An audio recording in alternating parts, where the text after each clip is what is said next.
The monthly meeting of the Bismarck Board of Park Commissioners. I will call the meeting to order and ask Julie to call the roll, please. Commissioner Gilbertson, Herzog, Here. Redmond, Here. Jeske, Here. President Zimmerman. Here. I would ask if you would please rise and join us in the Pledge of Allegiance. I pledge allegiance to the flag of the United States of America and to the republic for which it stands, one nation under God, indivisible, with liberty and justice for all.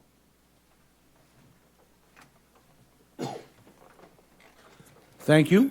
The next item on the agenda is the approval of tonight's agenda. Second. Motion made and second for approval of the agenda.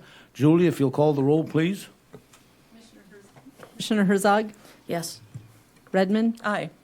Jeske, Aye. President Zimmerman. Aye. Our next item is our featured programs and partners. Our first one on the agenda is Dakota Media Access. Executive Director Tom Gerhardt will present, and I'm not sure how long Tom has been in this position, but maybe you could give us an update on that, Tom, if you would, and good evening. Good evening, President Zimmerman, Commissioners. I've been in this position, I think, about 6 months now. But a fun story that I've shared, maybe overshared, is that in high school in the 80s, I was writing for the school newspaper, and my parents said, you should go volunteer or see if you can volunteer at that new community access TV channel. So I recall coming down into the Tom Baker meeting room, and the office was, I think, where the restrooms are now. A little remodeling's taken place since the 80s, the 1980s. And so I got my start in television, working for, at that time, Community Access TV. So circling back 38 years later, whatever it is. And I can't see as well anymore.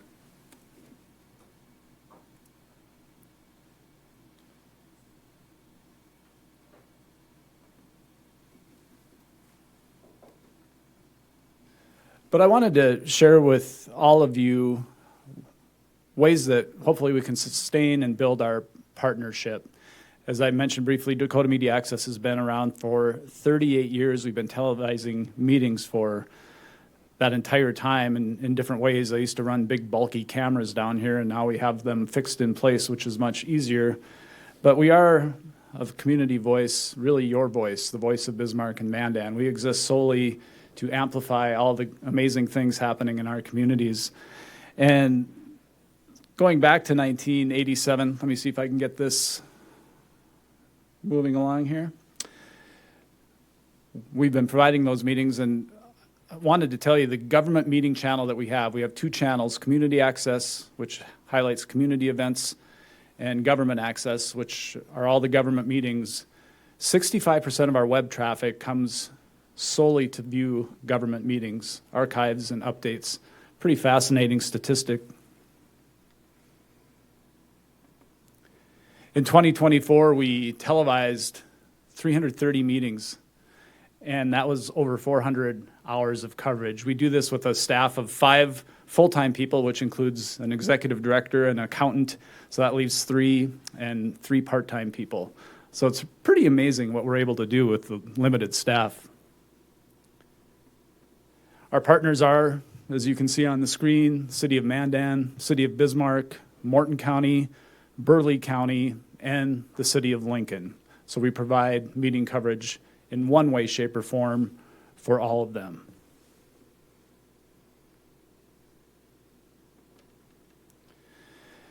In 2024, for the City of Bismarck alone, we provided coverage of 29 city commission meetings, 21 school board meetings, and then there are 10 other entities, believe it or not, including things like the Vision Fund, Renaissance Zone, Historic Preservation, and 189 of those meetings were right here in the Tom Baker meeting room.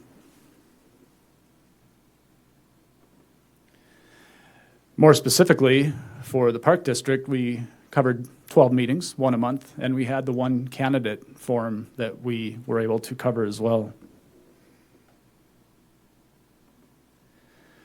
So what does our coverage look like? We are able to broadcast this meeting in a number of places.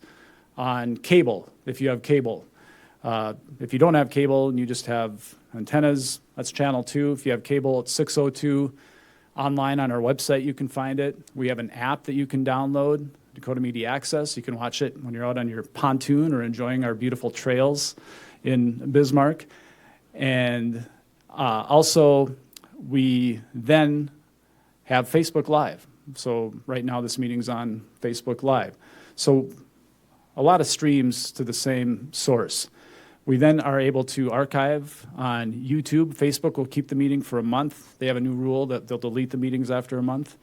And then we also upload these to a place called Internet Archive, where they're saved for perpetuity and can be looked back upon for reference for whatever reason that might be necessary. We also have a video on demand system, which is what, when I said 65% of our website traffic goes to look at government meetings, our video on demand system is accessed a lot.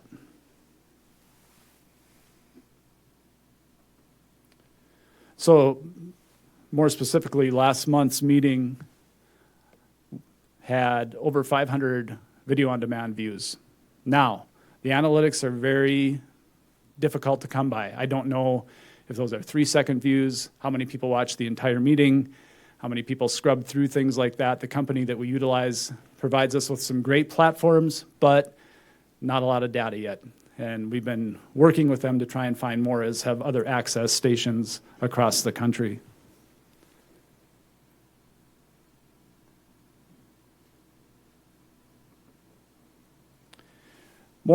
Maybe more importantly, or as importantly as all the ways that we provide meeting coverage, are the accessibility options. And in my previous job, accessibility, I learned, is extraordinarily important. You don't have to leave your home to watch the park district, the park board meeting. You can watch from your home for whatever reason may be necessary. We provide closed captioning, so right now, any word that any of us says will be on screen for those who are hearing impaired or maybe have some other disability. We have to pay for that captioning, by the way. That's not a free service.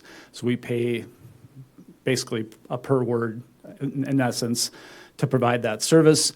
If you go to our archive site, we have the attached agendas so people can find out what's coming up. And then also, if necessary, we'll provide Zoom meeting coverage. So, and we have somebody in the back, the door is closed right now, all the time on site to provide technical support, as I'm sure you've experienced is necessary many times. And we also have somebody back at our home base that is making sure the stream goes out in all the directions it needs to go. Just a couple quick more things. I don't want to take up a lot of your time, but again, this is for the government access station. We have 2 original programs that are created right now dealing with government access, and the Mayor Schmitz, does a program called Bismarck Insights, where he interviews a number of people from around the community. Perhaps all or many of you have been on that. And then every week I interview either city administrator from Bismarck or Mandan, recapping the prior night's city commission meeting, just to keep people up to date on what's going on.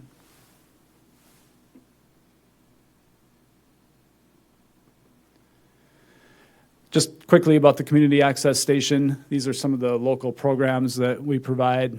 I'm sure many of you have enjoyed several of them. The Prairie Pioneers, the Early Families of Bismarck, is exceptionally well done. Hometown history I find extraordinarily interesting. My dad was a big history buff.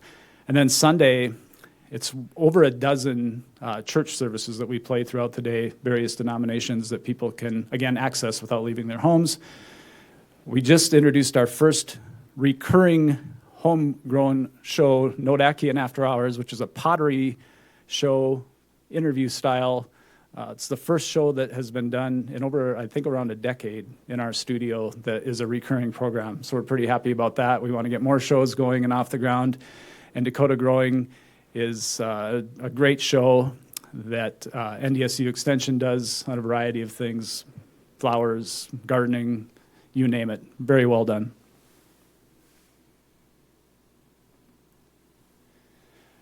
Another thing that we offer is our community bulletin board. You can see here one of the graphics that Dana provided, highlighting programs or things that are happening free of charge. You give them to us. We'll make sure we send them out on either government access or community access throughout the day multiple times. So it's another service we're proud to offer and hold up all the happenings in Bismarck and Mandan. We also have a radio channel. Not a lot of people know this. 102.5 on your FM dial is a radio access channel. So much of the programming that you hear or see on TV, you can also hear. We have original DJs and podcasts and things like that. Some meetings are live on there, not all. Right now we have 9 music programs made by local producers and 16 podcasts. We have 6 new podcasts this year alone, including These Are Your Neighbors, which maybe several of you have heard of or listened to. Public Health Matters just started. Western Plains out of Morton County just started a podcast. We added a news podcast, The Backstory, and a new sports podcast too, which focuses on North Dakota athletes and coaches. But why I'm here is I wanted to call attention to you not only in what we're doing, but what we hope to do moving forward. And the big challenge for us is we're funded solely by cable franchise fee. And what I've been telling people is we've been walking into the basement for a few years now. And you can see on that blue line, and this is Bismarck only. Mandan also has a much smaller share, 77% Bismarck, 23% Mandan, to kind of put it in scale. But if I hover,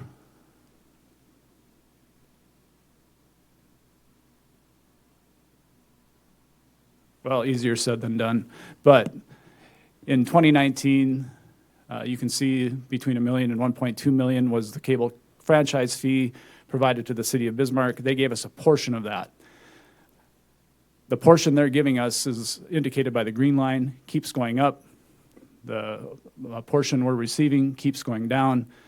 There's a tipping point. Those two lines are going to intersect soon.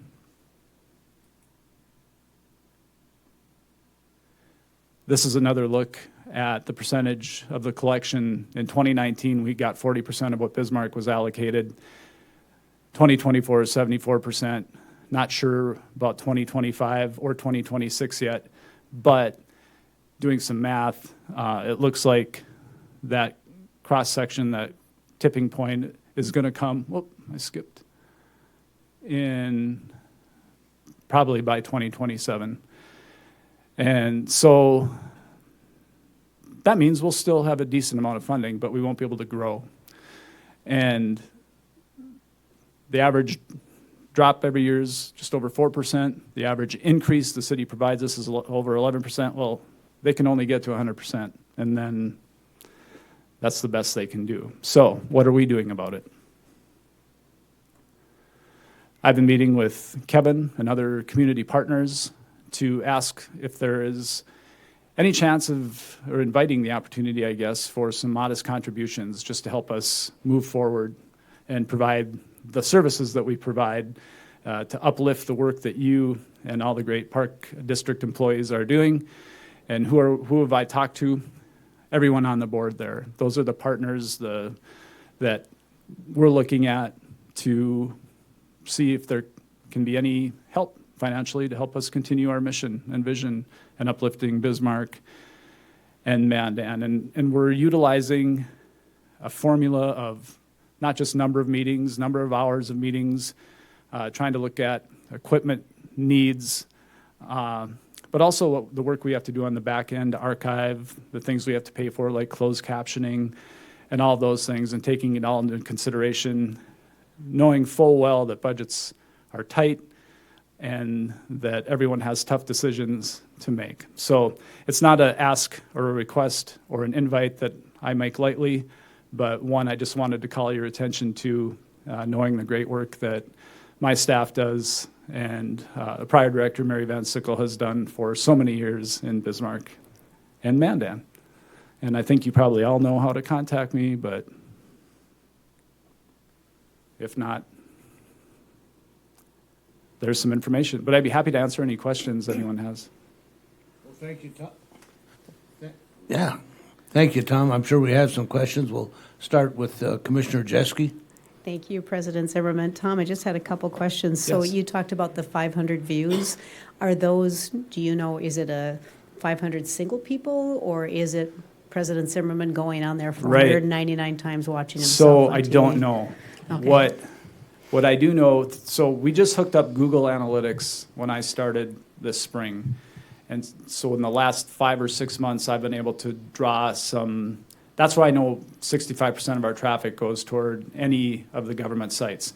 I could break it down a little bit more, but I just wanted to stress the importance of people are really going back to watch these and find the archives. Unfortunately, through the company Cablecast, which is based out of Minneapolis, it's been a major frustration of mine. I recall, I want to say in 2011 or 2012, when I was working at a TV station here in town, we had a big monitor up with live analytics, and that's 14 years ago. And so my frustration with Cablecast is I don't know how long people are watching, where they're watching from, if it's the president going back and watching 10 times, or if they're all unique visitors. They don't provide that, and they cite some privacy laws. They say they're working on it. I asked the question at the national conference this year in Boston. I can't be the only one that wants this information, but so there's through the app and through some of the sites that we have that don't involve Google Analytics, and the site that I showed with the 500 views does not utilize the Google Analytics. That's off the Cablecast views. But I will say, I look back through this year, and I would say on average it's between 400 to 500 views, Okay. whatever that means. Okay. And then, you talked about your decrease in funding, and that's tied to cable. Is it because of streaming devices Yeah, that people so- are not purchasing? Yep, so the city granted right away to Mid-Continent Communications, I think it was, back in the 80s, to run their coaxial cable that ran into all our homes that we loved to connect for so many years. And you hit it right on the head. Now it's streaming, and that, I think Midco's told me they'll be all IP-based by 2026. So, but at the same time, nobody seems to be able to explain exactly why our funding won't go away in its entirety.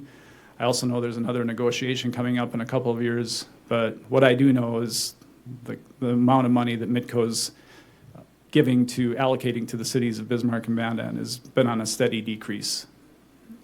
And my last question, I swear it's my last question. So like the announcement portion. So if you're a nonprofit and you want to get your information out there regarding an event that you got coming up, what's the best way to do that, Tom? To email info@freetv.org, that'd be the best way, but I'd be happy if anyone contacted me, and we'll make sure that message gets up. I would also say that if you have text and don't have a graphic created, or if you're a nonprofit that doesn't have a marketing or communications person on staff, like we don't, we will create that graphic for you as well. So we'll provide that service too. Well, thank you for all you do, Tom. Oh, thank you. Commissioner Redmond? Thank you, President Zimmerman. You were talking about the two pieces, the community portion and the government portion. So it seems like the government portion is well covered. Community, you talked about, that was interesting to me, sports and history and the podcasts that are starting. Are there any other gaps? Anyone I think you'd like to fill in? What are you looking for Yes. to add to that community piece? I'd love a cooking show, for one, but I think there are a lot of gaps. And I know they did some strategic planning a couple of years back. I think that's always evolving. Coming from a news background, I'm always curious about people's interests. And being from Bismarck, I'm also very curious about what matters to people here in Bismarck and Mandan. And so I think that needs to be fleshed out a little bit more, but we certainly have a number of gaps where, again, we are here to lift community voices, and that could be just about anything.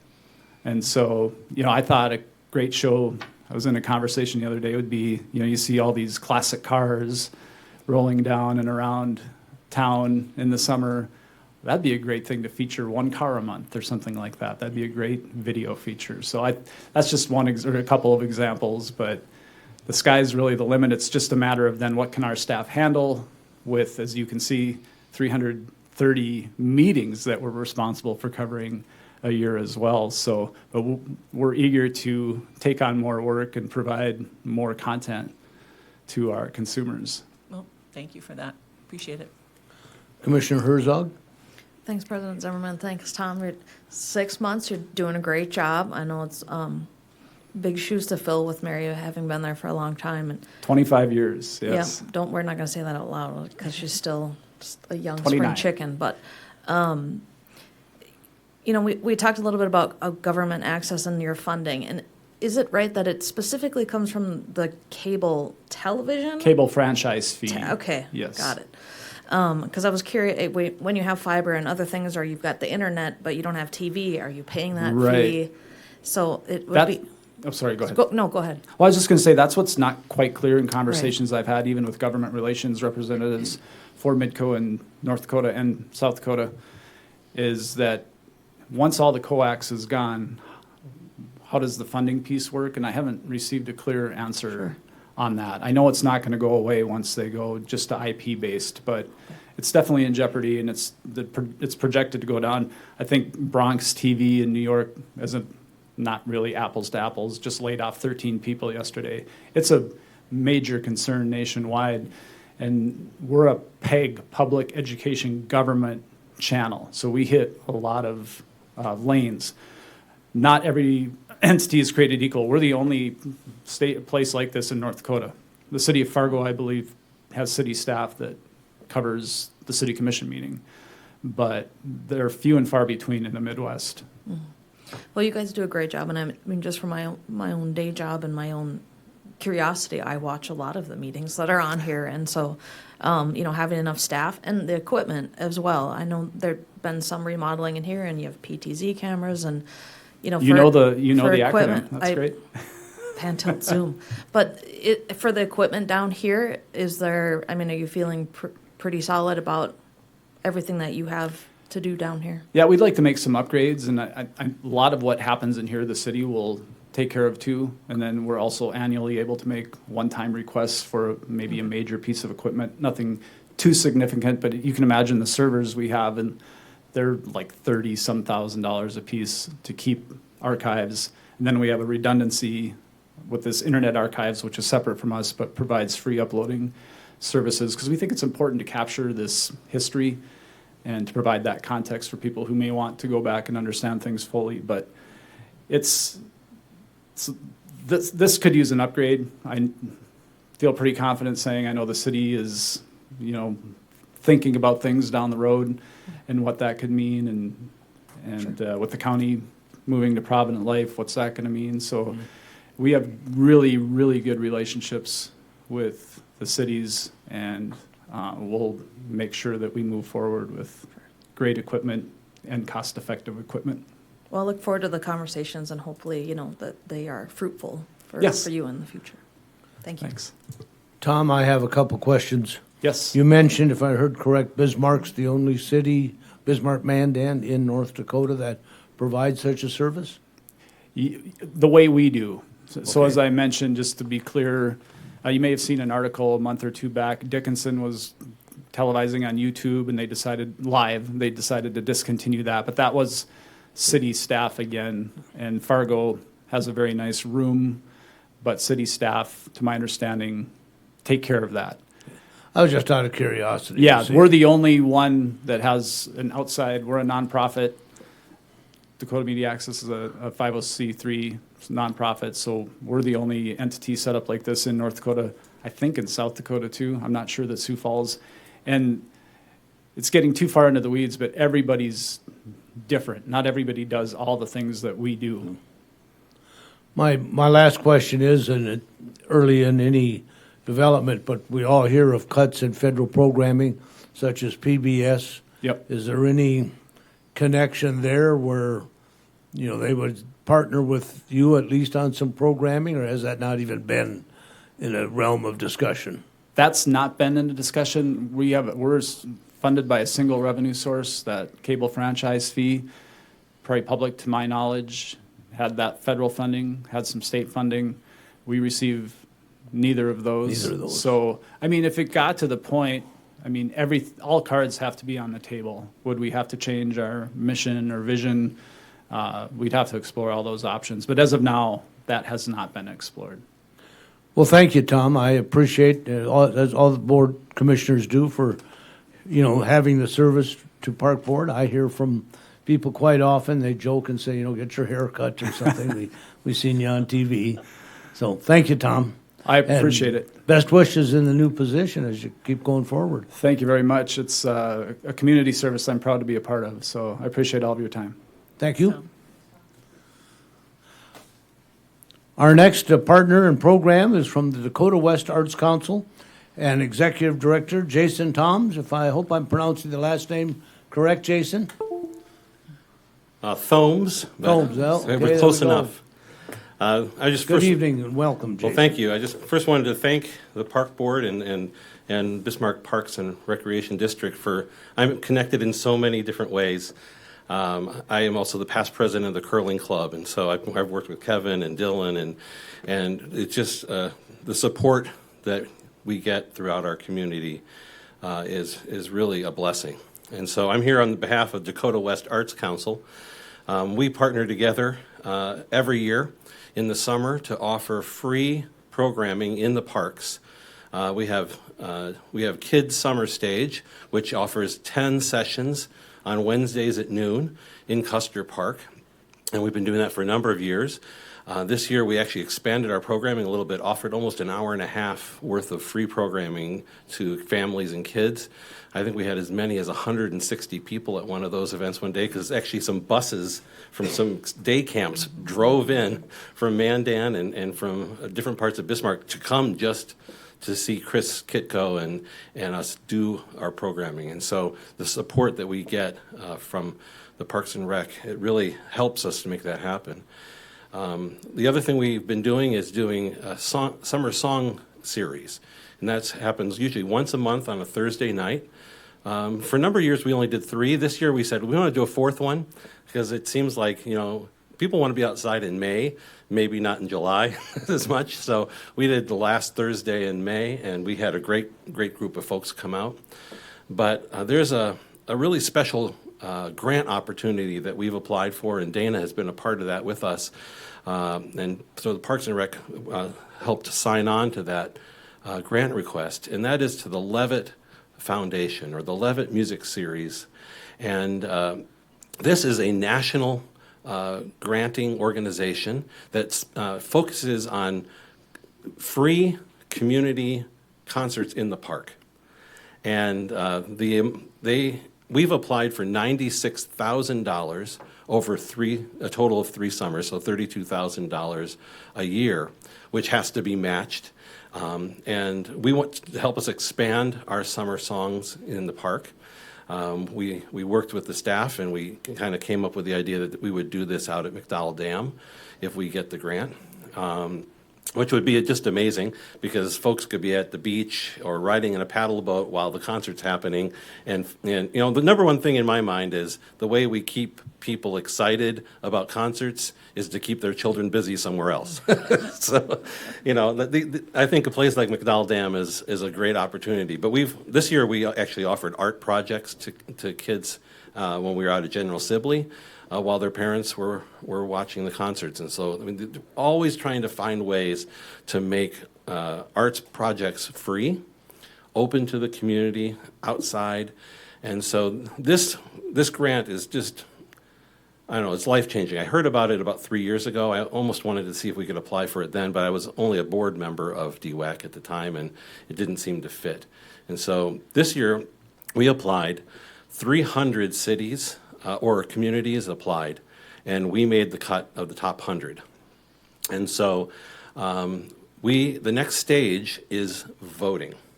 And that voting will happen on text to vote and also online. And so what we're trying to find is everyone who's in our community are going to need to vote between September 5th and September 15th. And we're going to Dakota Media Access and all the different media partners, and we're hoping that there's a way that the Bismarck Parks and Rec can use some of their social media to help us do that. If we make it into the top 50, then we will make it into the very final round. And we would know by mid-November if we're going to get $32,000 every year for 3 years to make this happen. And the goal would be to have 8 concerts in the park at McDowell Dam. And we have to actually double whatever we get from them. We have to double that with community funds.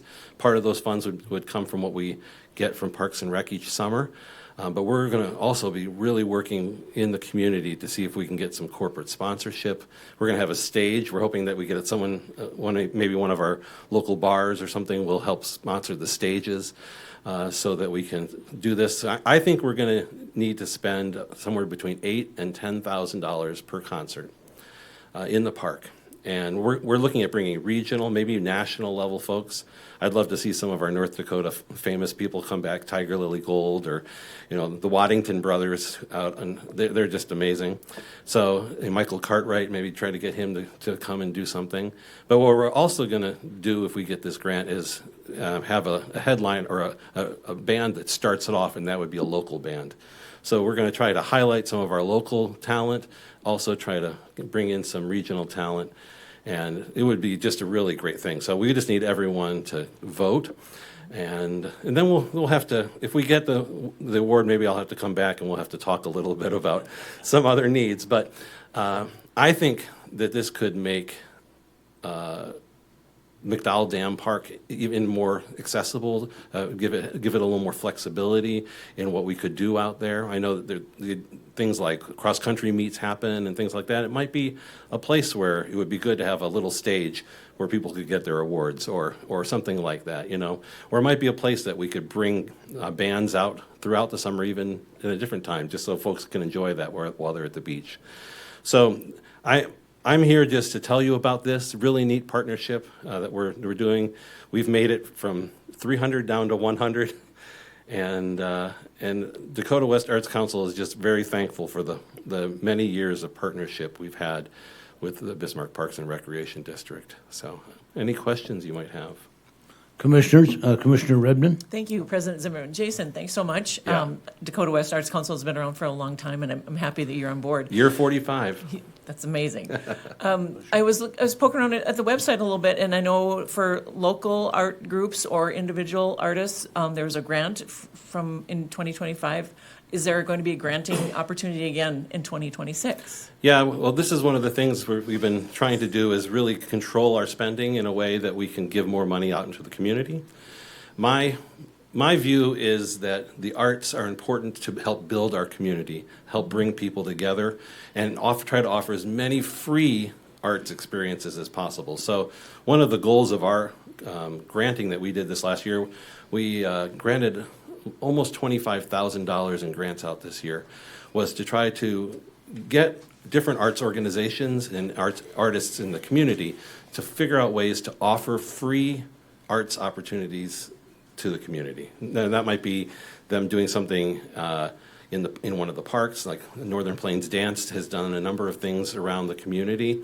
Theo Art School comes out and they do face painting all the time for different groups. And so we wanted to try to make it so that people wouldn't have to pay a fee. Maybe they can give a donation, but they wouldn't have to pay a ticket price. So that's what our goal is. How can we get more free arts activities into our community? And the parks are a great way to partner with that. Thank you. Yeah. Other commissioners? Commissioner Jeske? Jason, thank you so much. I'm going to give a little shameless plug here for Capital City Christmas. Yeah. We're so excited to be partnering with you again. And, we get 650 kiddos that come to breakfast with Santa. We've got the holiday pizza bash in the afternoon. So excited about how we can expand on those two events. And then we've got the tree lighting, of course.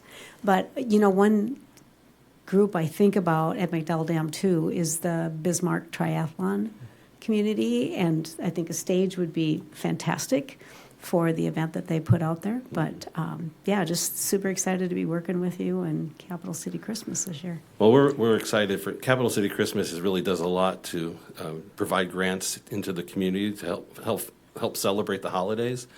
One of the things that Dakota West Arts Council is going to actually try to do this year is we created a in-print summer calendar, right?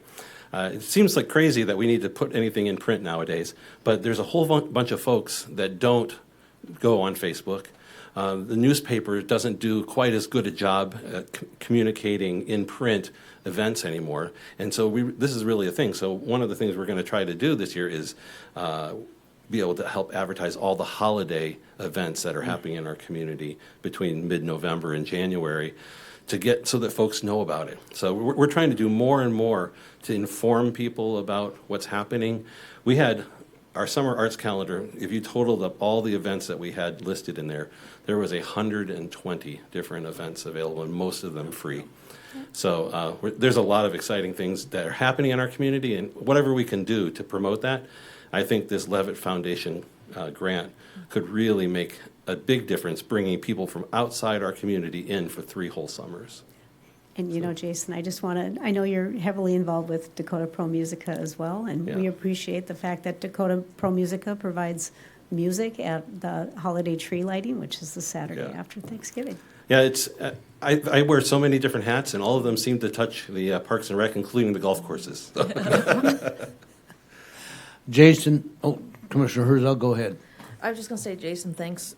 I appreciate everything you do, and your point about the broader implications of having art in the community. I remember when we were working on Art Alley, which was a lift, and Dakota West Arts Council was a huge part of that.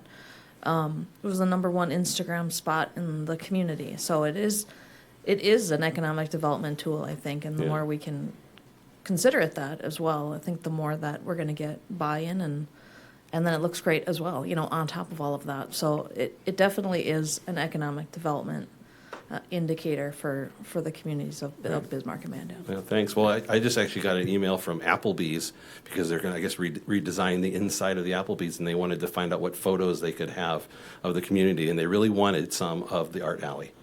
And so I just think, to me, that's very cool. They're like, well, this is one of the things that helps define Bismarck, and the Art Alley.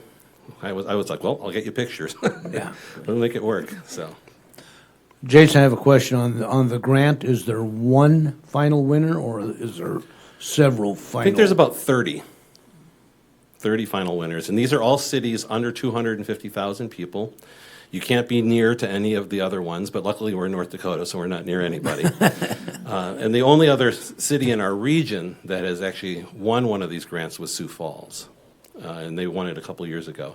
So I think we're probably the only city in the state that's trying to do this, which was helpful because we could get people in Fargo and Dickinson all to vote for us. So we're just trying, our #1 goal with this is to get as many people to just vote. We're going to try to get a booth at the street fair coming up, because that's right in the middle of the voting time, and try to get people, we'll give them free water or something so they can vote for us. But yeah, anything that we can do to work together, and it's really, it's made a lot of difference to our community. I think we saw somewhere in the area of 700 or 800 children and families at the kids' events this summer. And we definitely saw over 1,000 people come out to the summer songs out in General Sibley. So what we're doing together is making an impact on our community. Thank you, Jason. I was at the one at Sibley. That was good. Yeah, a lot of fun. Thank you. Thank you very much. Thanks, Jason. The next item on the agenda is a disposition of bids. The World War Memorial Roof Replacement Project. Jeff Ubel is here from Ubel Design Group. Will give us an update on the project. Jeff, good evening. Good evening, President Zimmerman, Commissioners. It's good to see you all. I love the fact that you have the community partners first, because then I get to I get to learn something when I get to sit through the meeting. So I appreciate that. It's always great info. I provided you a letter and recommendation on the bids for the World War Memorial Building re-roof on Thursday, July 31st at 11 a.m. Mike Wald and myself were at the Park District to receive the bids. At that time, as I mentioned in my letter, we did not receive any bids for the project, which was a little bit surprising. And so following that, I made some phone calls. We have 2 bidders in Bismarck Mandan that are capable of doing a project like this. I reached out to both of them, tried to get a little bit of input. The general consensus I got back was, at the time of this, they didn't have the time to be able to prepare the bid, so I'm guessing that they were busy doing work.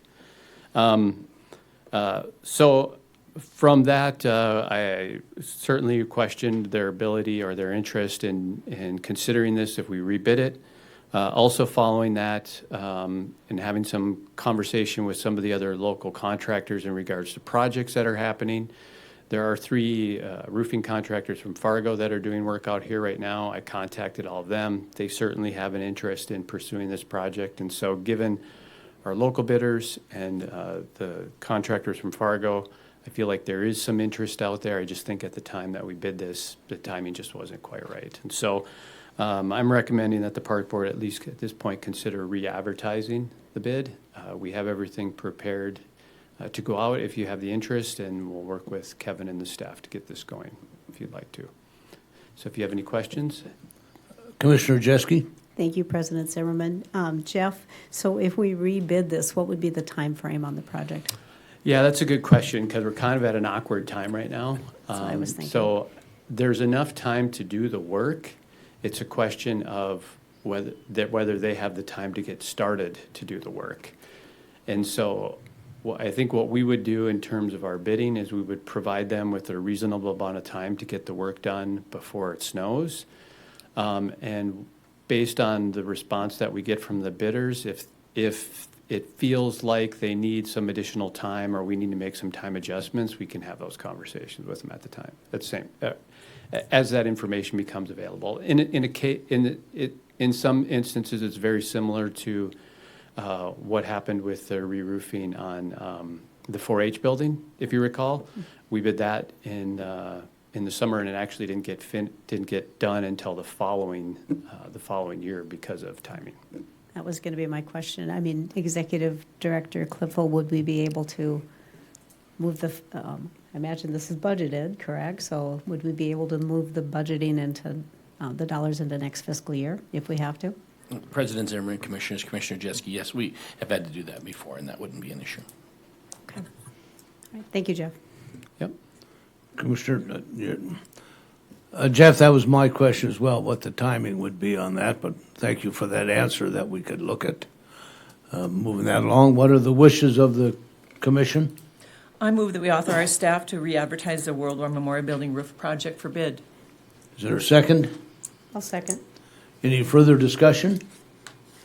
If not, Julie, if you call the roll, please. Commissioner Herzog, Yes. Redmond, Aye. Jeske, Aye. President Zimmerman. Aye. Thank you, Jeff. Thank you.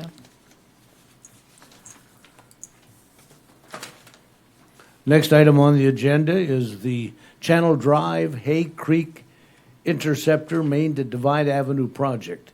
Information was in the packet, and I'll ask Executive Director Klipfeld to give us a little further information. President Zimmerman and Commissioners, this project was a project that the city has been doing this spring.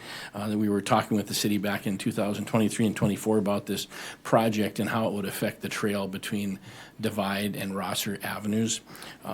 As part of the project, about a majority of the trail between those two sections was going to be destroyed during the project, and so we felt with the condition of that trail, and we wanted to make some upgrades to it, we thought it was a good time to maybe just replace the whole thing.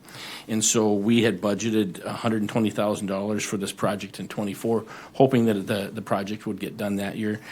It got pushed off to this year, and so as part of that process, we asked the consultant, Apex Engineering, to provide us with an estimate to do the remainder of the trail, so that while the contractor's in there replacing the trail that they had to remove for the project, that they could replace the whole trail. And you can see from the information we received from Apex Engineering, Susan Hazlett, the cost we received, or the quote we had received from SGL Construction that's doing the project was a quote of $153,220.49. And visiting with Susan, she felt that this was appropriate based on the quantities and prices that they had provided for this project for the remainder of it. So staff is requesting approval from the board to move forward with this portion of the project. Questions for Executive Director Klipfeld? Commissioner Herzog? Thanks, President Zimmerman. Executive Director Clipful, is SG, is that the main contractor that the city's using, and we're subbing them in, or they're doing our portion on the trail, or? that make sense? Sorry. President Zimmerman and Commissioner Herzog. S.J. Lewis is the company that is doing this project, yes, for the city. Okay, for the city. Kevin, couple questions. Where would we find the additional funding here? Where's So President Zimmerman, Finance Director Kathy Feist and I talked about this, and we do have adequate construction reserves to pay for the remainder of this project. and what's the timeline to do this? President Zimmerman, right now, the project, they would hope to get it done this fall, but with some of the wet weather and issues they're having with compaction, we extended that opportunity to get this trail done in the spring of 2026 if they need be. So we just want to make sure that it's done right so that we don't have any issues in the future. Any other questions for the director on this project? If not, I would look for a motion. So moved. I'll second. All right, any further discussion? If not, Julie, if you'll call the roll, please. Commissioner Herzog, Yes. Redmond, Aye. Jeske, Aye. President Zimmerman. Aye.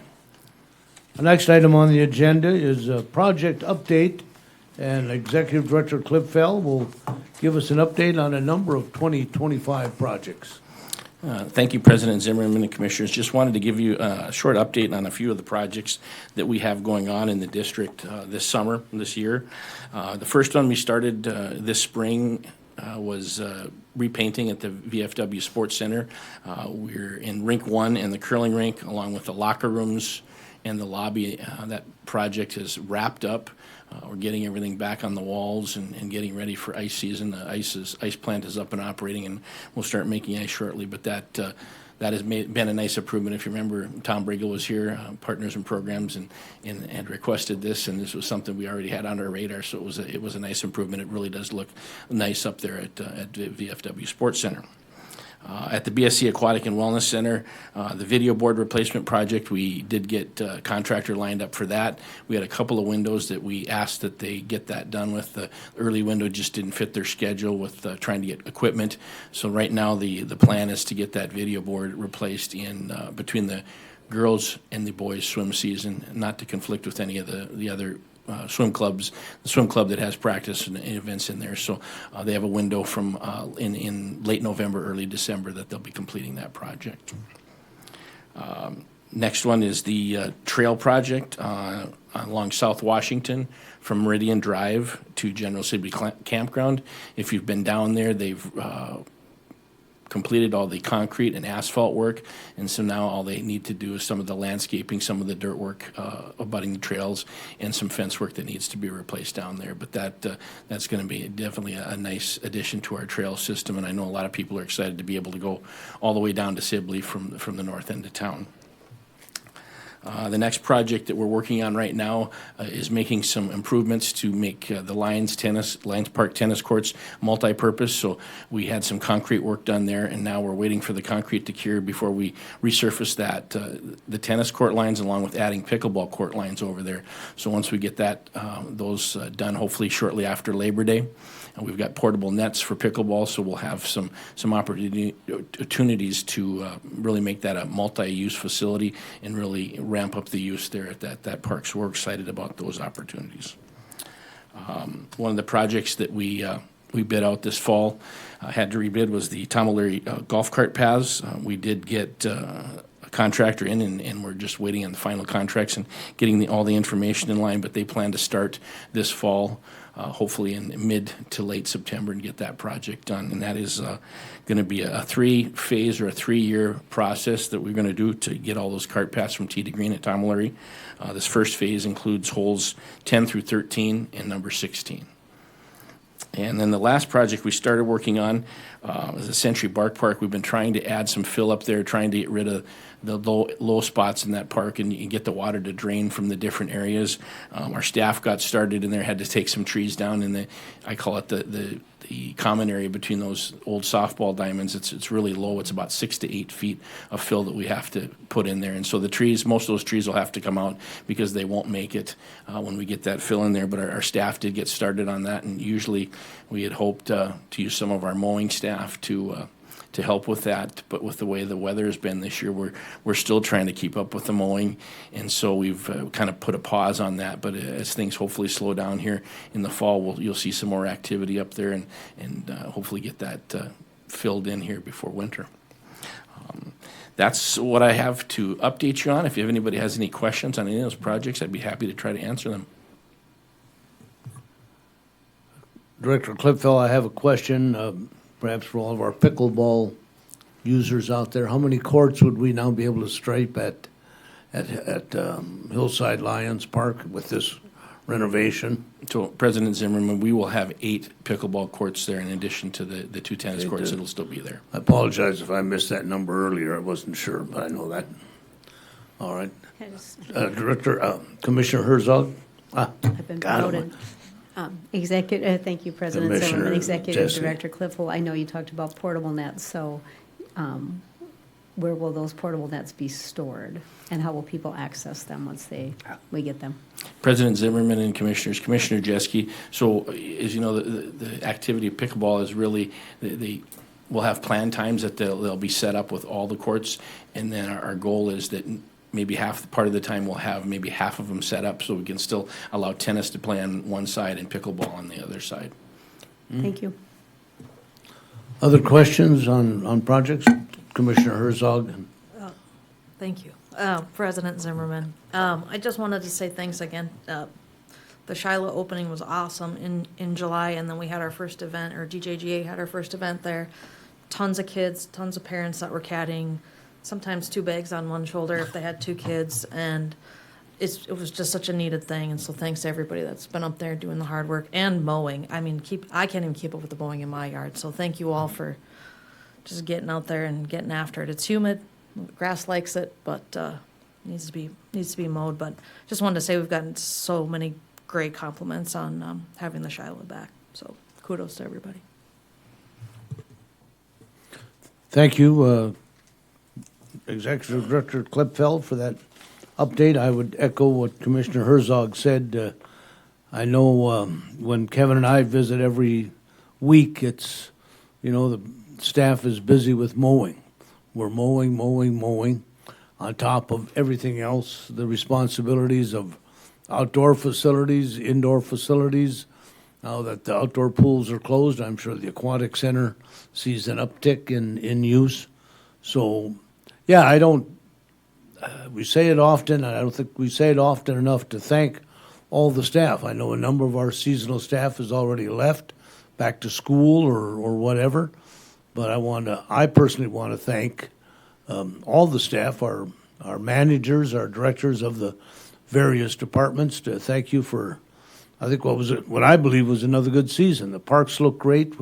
Activities, programs that I went to were well attended, well run. I look forward to a couple. I'm sure Spencer will be in to talk to us about the Luminary Walk at Sibley Park at some point here. We'll hear about that. But last, I want to thank our director, Kevin Klipfeld. I meet with him every Thursday morning.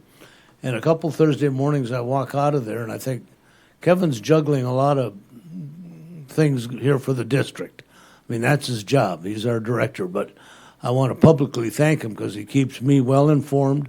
He's always got the information that I ask for, and we go through agendas and we discuss a lot of items. So I want to publicly thank Kevin for that, and I know he relies on the staff to get him the information as well. So my thanks to all.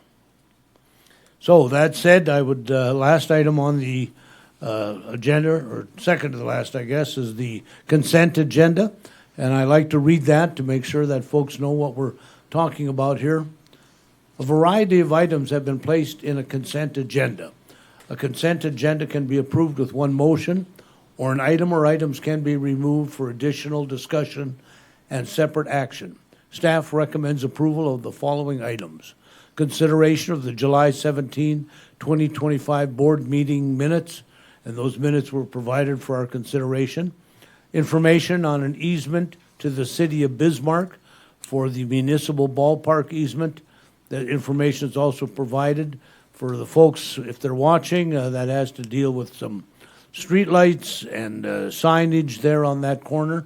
They're looking for an easement. Consideration of agreement with the University of Mary for use of the BSc Aquatics and Wellness Center. Facilities and Programs Director Mike Wald has provided a memo and proposed agreement for our consideration. A request to dispose of fitness equipment. Again, Facilities and Programs Director Mike Wald has provided a memo for consideration. And lastly, a request authorization to apply for a 2028 Transportation Alternative Grant, and a memo was included in our packet. What are the wishes of the commissioners? I move for approval of the consent agenda. Second. Second, motion made and second to approve the consent agenda as presented. Any further discussion? If not, Julie, if you'll call the roll, please. Commissioner Herzog, Yes. Redmond, Aye. Jeske, Aye. President Zimmerman. Aye. Item 9 is the approval of bills. Move Aye. for approval? Second. Motion made and second for approval of the bills. Any further discussion? If not, Julie, if you'll call the roll. Commissioner Herzog, Yes. Redmond, Aye. Jeske, Aye. President Zimmerman. Aye.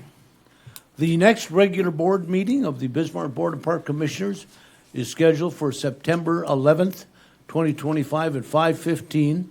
And this will be the public hearing on our proposed 2025 budget, and that will take place here in the fabulous Tom Baker Meeting Room. Meeting adjourned.